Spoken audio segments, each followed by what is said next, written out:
springtime is the time of the year that some of these honeybees begin to swarm. And there's lots of reasons that they may do that. One of them is they may be a little crowded. Typically they're running a little short of food. Maybe they have parasites, things like that. And they usually swarm about the time that you start seeing some flowers that they can get some nectar and pollen on. So swarming is one of the ways that they increase the number of colonies. So it's a good thing for the bees. Sometimes it's a scary thing for people. People see these things, these swarms on a tree or whatever in their yard and get alarmed. Well, one thing that everybody should know about swarms is, bees, like a lot of other stinging insects, really don't sting unless they're not prone to sting at all, unless they have brood to protect, unless they're protecting their young. And so when these bees leave the swarm, they leave with a queen and about 60% of the workers that are in that colony. And when they leave, they don't take any brood. And so they go, so because they don't have any brood, they don't have anything to defend, and they are not prone to sting. So they'll leave their colony and they'll go to a high spot, usually a branch of a tree, or can be a sign, or it can be the side of a building or whatever. They'll find a spot that's high and they'll cluster on that spot. And the queen's in the middle of that cluster.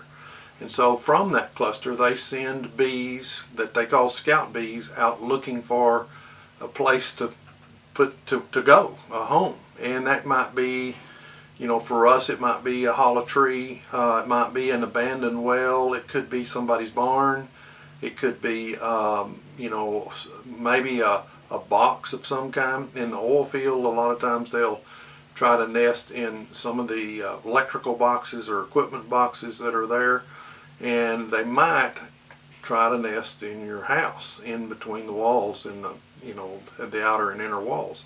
So that's when they're getting to be in a place we're not really wanting them. So one of the concerns about swarms is, what if they decide that they like my house? Well, one of the issues there is that these bees, if they're a feral bee or a wild bee colony in Texas, there's a very high % chance they're Africanized, which means when they start rearing brood, they're going to defend that brood pretty vigorously. They're going to come on pretty hard. And so most people do not want a colony of stinging insects that are just a little bit testy living in their house or in their trees. So then it becomes a question of, if they decide that your house is where they want to make their house, then it becomes a question of, are you willing to risk that? Are you willing to risk maybe someone getting stung or your pet getting stung or those kinds of things?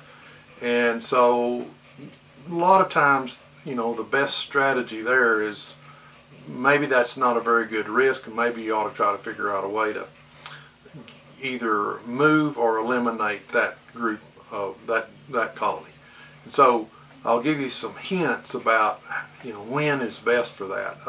If you try to do it in the middle of the day on a warm day, you're probably going to get stung. If you do it on a cooler day, you're not as likely to get stung. If you do it on a cool night, turns out the bees do not orient well in darkness. And you can even use a flashlight, because flashlights are non-polarized light, and bees cannot orient unless they have daylight or some other form of polarized light. So you can use a flashlight, but so the rule of thumb is, if you're going to mess with some of these bees that might be a little bit testy, a little bit prone to sting, maybe the best time to do it is on a cool night. And if you do that, then you're least likely to get in trouble with them.